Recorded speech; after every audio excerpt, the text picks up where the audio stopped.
Last Sunday and this Sunday, we meet two figures who are caught up in dead ends. Last Sunday, we heard the beautiful parable of the prodigal son. And that younger son found himself in a dead end when, after seemingly burning his bridges with his family, he had spent his entire inheritance. He wasted it away on loose living. Finding himself in want, he reconciles himself to the fate of a servant.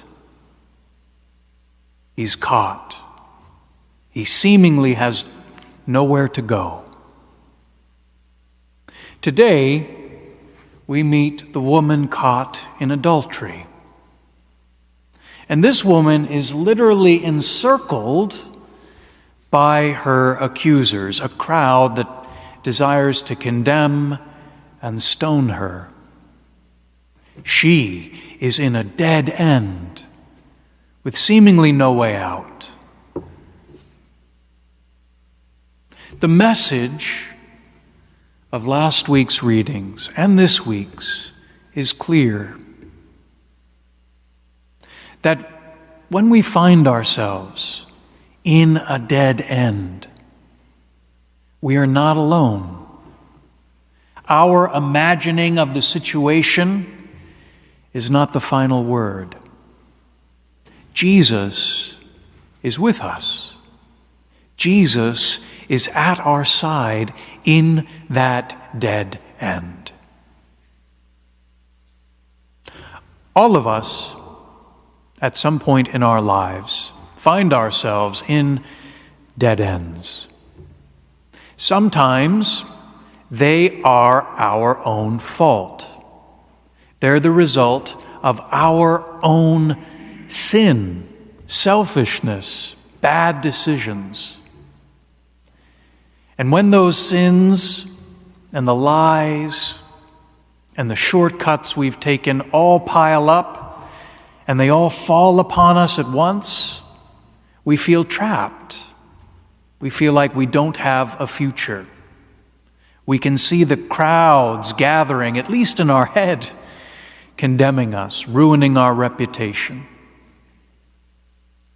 Other times, the dead ends we find ourselves in are not of our own making, but rather cruel circumstance. Sometimes it's the sins of others, the mistreatment we have endured at the hands of others that lock us into dark places that we can't get out of by ourselves. Those moments of darkness are holy moments. They're holy because in them, when the light of the world has gone out and we find ourselves in darkness and we find ourselves trapped, we notice in faith that we're not alone. We notice that Jesus is at our side. We finally recognize him. And Jesus, by the power of what we will celebrate next week and the week after, Holy Week, Jesus gives us a way out of every dead end. In that first reading we heard, it is proclaimed that God can make a way even through the waters, the sea. That God can blaze a path even in the trackless wilderness, the desert. This, brothers and sisters, is Exodus language. It evokes God's miraculous intervention on behalf of the Israelites who found themselves in slavery. God, by his strong arm, brings them out of slavery, and then they find themselves trapped. On one side is the Red Sea, impassable, And on the other side, the ferocious Egyptian army with Pharaoh at its head. They're trapped. They're at a dead end. But God, in His power, makes a way through the sea. God does the same for us. He did it for the woman caught in adultery. And He wants to do it for us. The woman was saved by Jesus. She had a way out through Him, through His powerful word. And by experiencing what she did, by meeting Jesus at the lowest point in her life, the worst moment of her life, she was changed. And Jesus gave her the simple command, do not sin again. Sin no more. When we meet Jesus in the darkest days of our lives, when we meet Jesus in these dead ends, something dies in us. But with Him, something also is reborn. A new humility, a new love. And we hear that in the words of St. Paul, who says, for His sake, I have accepted the loss of all things, and I consider them so much rubbish that I may gain Christ and be found in Him.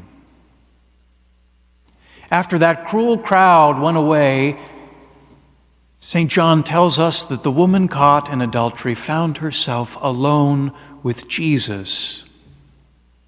And being with Jesus, she received a new beginning. That's what Jesus desires to give you and me. A new beginning. So that we might count everything other than God as loss compared to His love, compared to His mercy. Today begins Passiontide in the church. And in these days, leading up to Holy Week and in Holy Week, we commemorate Jesus' new exodus.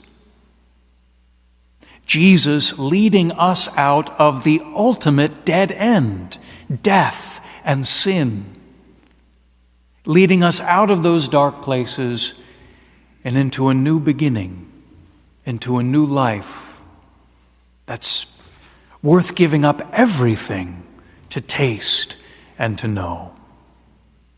May we follow Him in these days. And in the darkness we experience, the grief of our lives, the dead ends in which we find ourselves. May we also find Jesus. May we also find His mercy, His way out, and His way in to the life and the love and the peace He has prepared for each and every one of us.